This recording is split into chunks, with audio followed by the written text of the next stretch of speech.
Henna, Omang.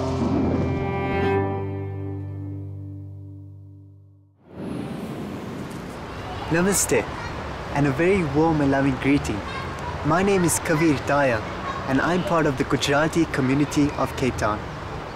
Tomorrow is one of the most auspicious and biggest occasion in the Hindu calendar. It is Diwali, the festival of lights. For the Gujaratis, it is also significant in the fact that it is the last day of the year in their calendar. Having lived in this community for the most part of my life, I can truly say that Diwali brings and fosters in us the true essence and meaning of human life.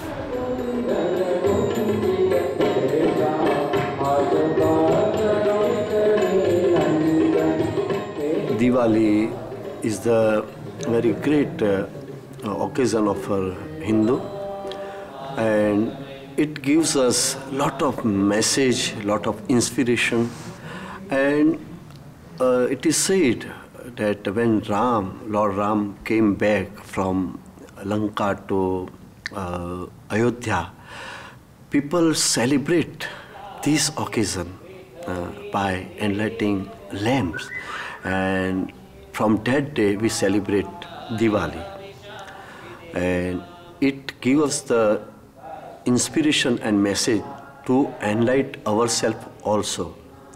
So when we light lamp, it is not a question and message of outside.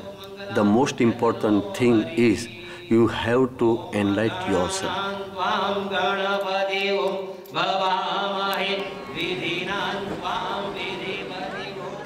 In terms of the Gujarati population of Cape Town, they came from an area, a very wide area that was called the Bombay Presidency in that time, in the early 1900s, and that eventually part of that became Gujarat.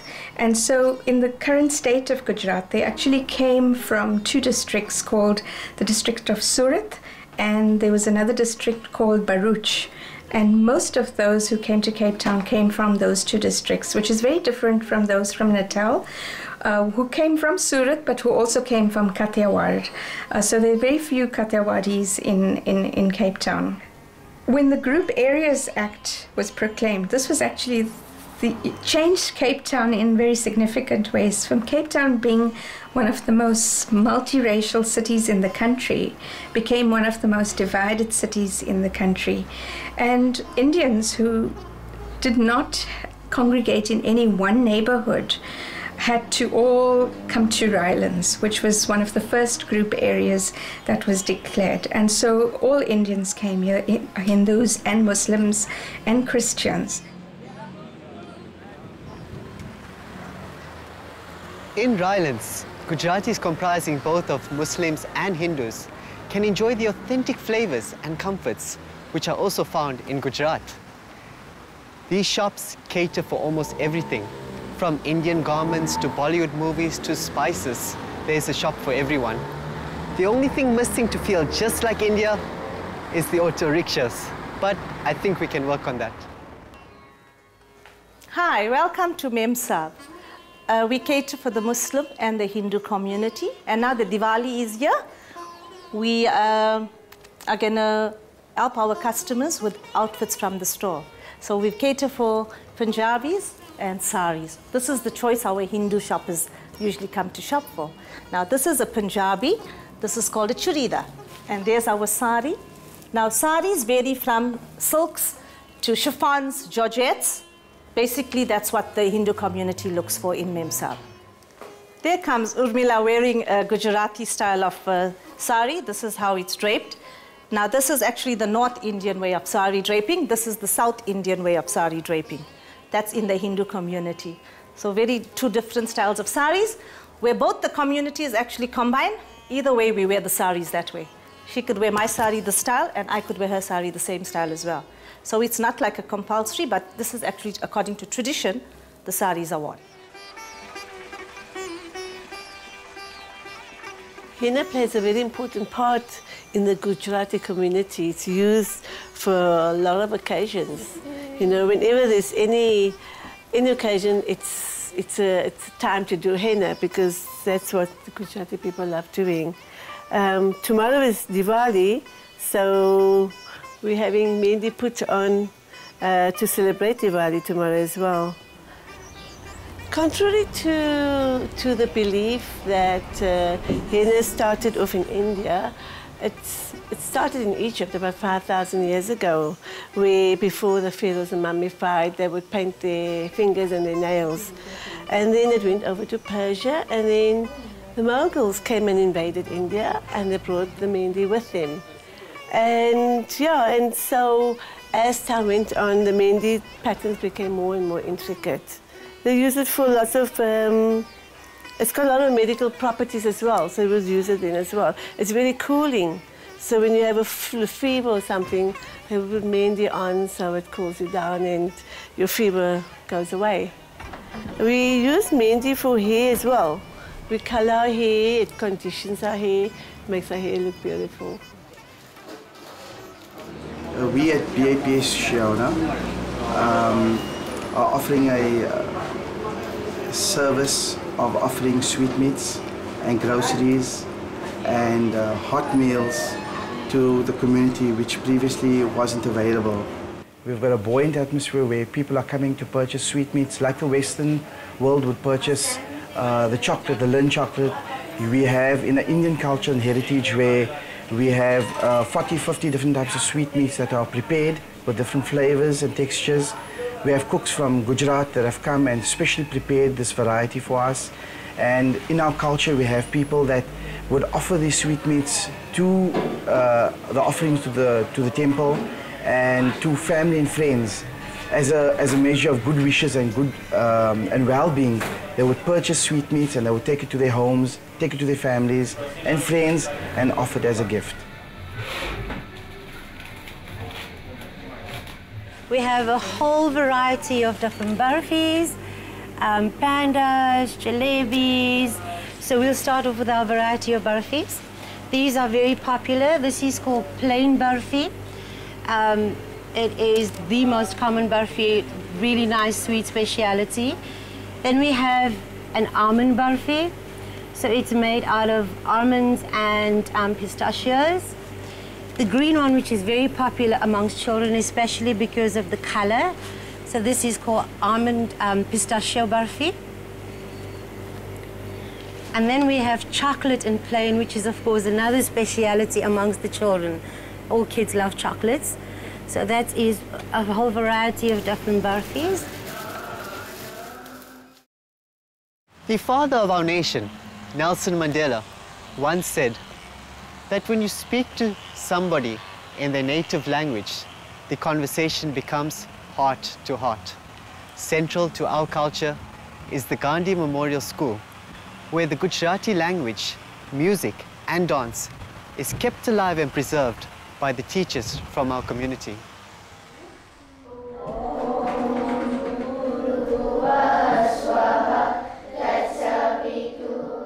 Gujarati ભાષાનું મૂળ સંસ્કૃત છે. એમાં ઊંડાણ અને મીઠાશ છે. ગુજરાતી શાળા ચલાવવી, મંદિરો બાંધવા, આપણા તહેવારો ઉજવવા, એ બધા પ્રયત્નો આપણી સંસ્કૃતિ જાળવવા માટે જ છે. ઉદાહરણમાં ગાંધીજીની આત્મકથા ગુજરાતી ભાષામાં વાંચવાથી જુદો જ અનુભવ થાય છે.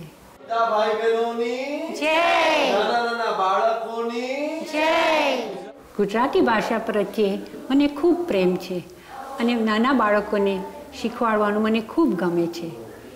અને ગુરુજી કીર્તિબાઈ તરફથી અમને ખૂબ માર્ગદર્શન મળે છે.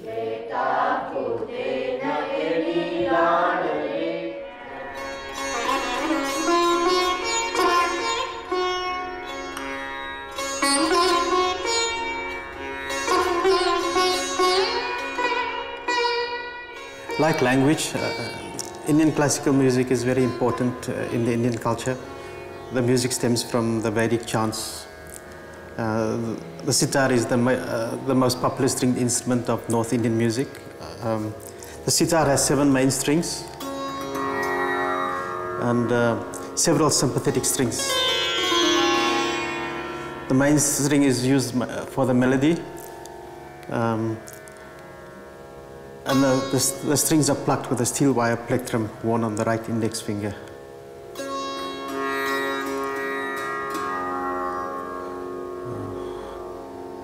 The sitar was developed in around the 13th, 14th century, and it was developed from the veena, which is the most ancient stringed instrument of India. India's dances traces its origins far back in history and has developed over thousands of years, bearing much importance in religious worship and in spirituality. Indian dance can be classified into two broad categories, classical and folk. Classical dance has its origins in the sacred text called the Natya Shastra, and it has a set and strict discipline of body movements with significant and symbolic postures, hand gestures and hand movements, and facial expressions. Kathak is the classical dance that comes from the north of India, and it is one of the 7 classical dances of India. Vakratunda Mahakaya.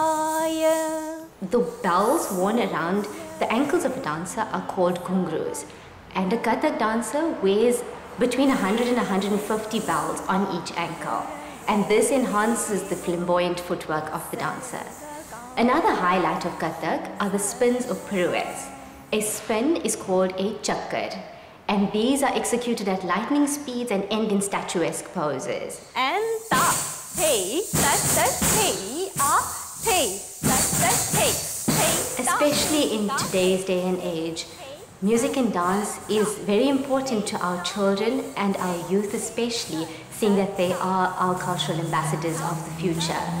And they are very blessed to have music and dance in their lives, and I as a teacher feel very blessed to pass on my knowledge, which I have acquired from my gurus, to my students of dance.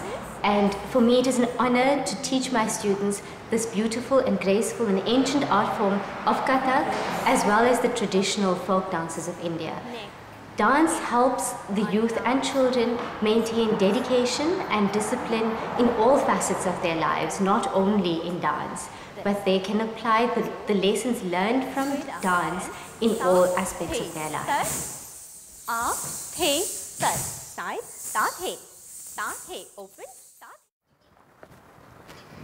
It's the evening before Diwali, and many families are in their final preparations before this auspicious day.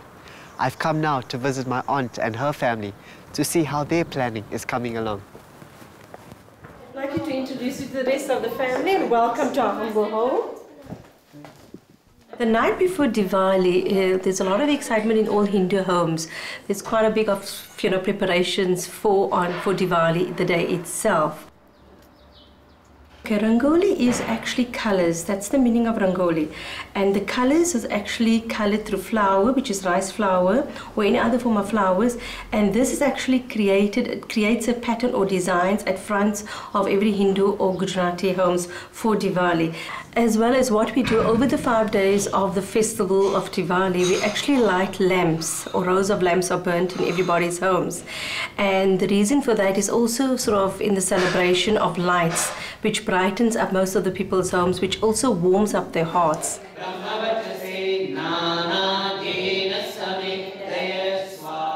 Culture and religion are actually quite intertwined because, at religious festivals, there are particular dress codes. You would not go into a temple without a sari or without an Indian outfit.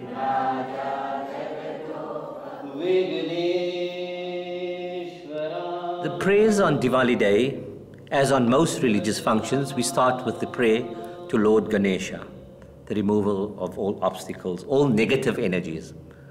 Ganesha is just not a statue. He's a symbol of the negativeness that lies within each one of us. The souls, we have all of us have negativeness, but it is for us to cleanse our minds and our souls and our thoughts, and that's what Diwali symbolizes, the cleansing. And when you talk about a havan ceremony, which is part of the prayer, which is the main part of the prayer, a havan is a cleansing ceremony.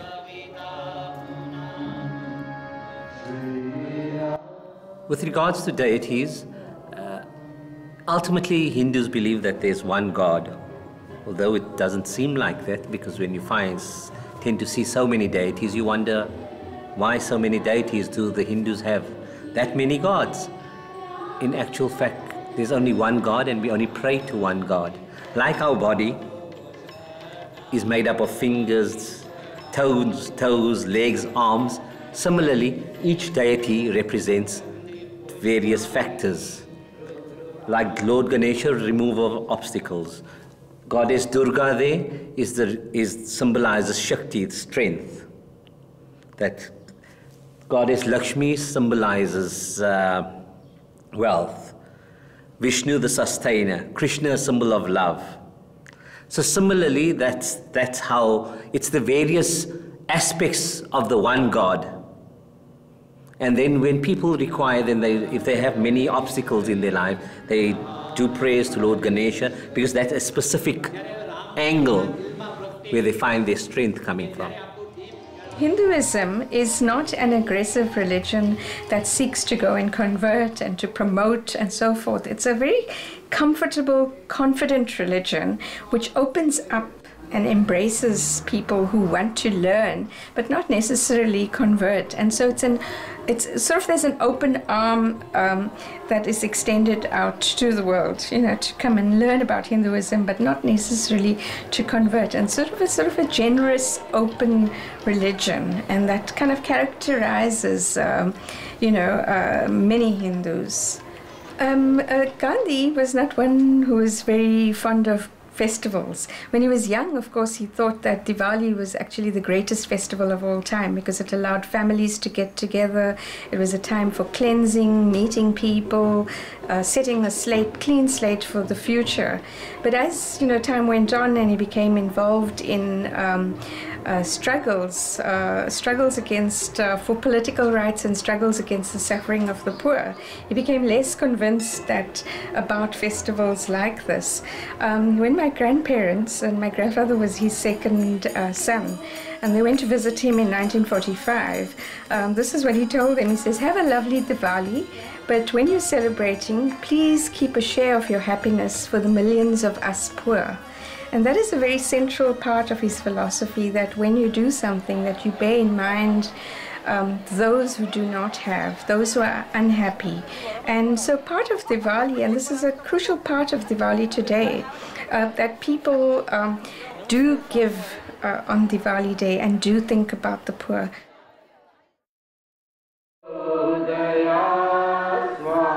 Today in the evening, we are celebrating Deep Yagna, which is the service of light. It's very, very beautiful, scientific. And in this Deep Yagna service, you will find that we do different kind of ritual. And in each ritual, we have message, psychological science, and to bring people together, not only to bring people together, but to create the values, characteristics in them.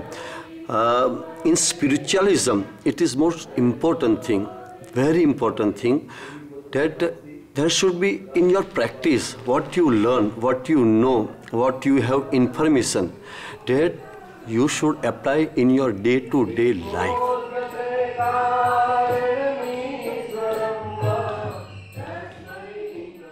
The very next day of Diwali, the Gujarati calendar New Year starts. And normally on New Year, we do some different things, and it is a very special service also on that day, because the New Year is very, very important in Gujarati calendar. On this New Year day, normally we try to start a new life, light and inspiration from divine things, scripture, Rishi Muni, says, gods, and we try to apply that things in our life. We try to apply from that day, New Year. And we don't allow, we try to do that place, we should not allow any kind of negativity in this year, and as well as in our life also, like anger, jealousy, hatred, and so many other negative things. Normally, as a human being, we normally have that elements, but on New Year Day, we try to overcome on that.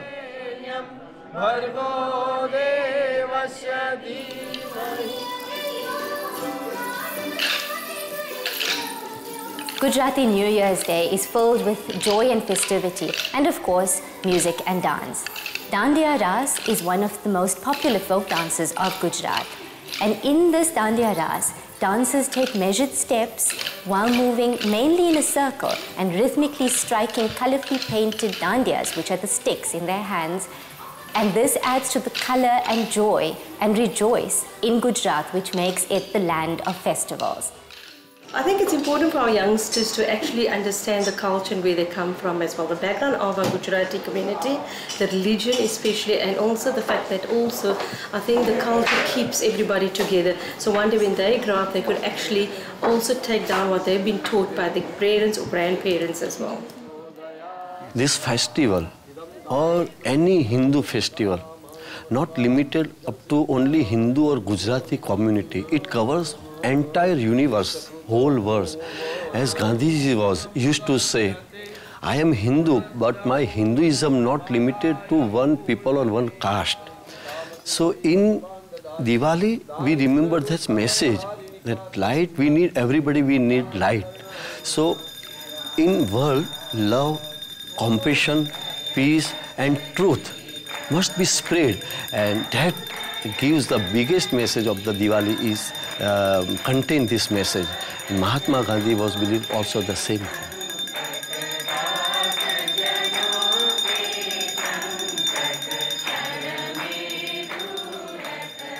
Well, this is the essence of Diwali, where love, light and laughter comes together as the brothers and sisters of the Gujarati community are lighting up the sky. This displays the Vedic axiom, Tamasoma Jyotirgamaya, from darkness lead us to light. May this beautiful essence of Diwali flow throughout South Africa and illumine our minds.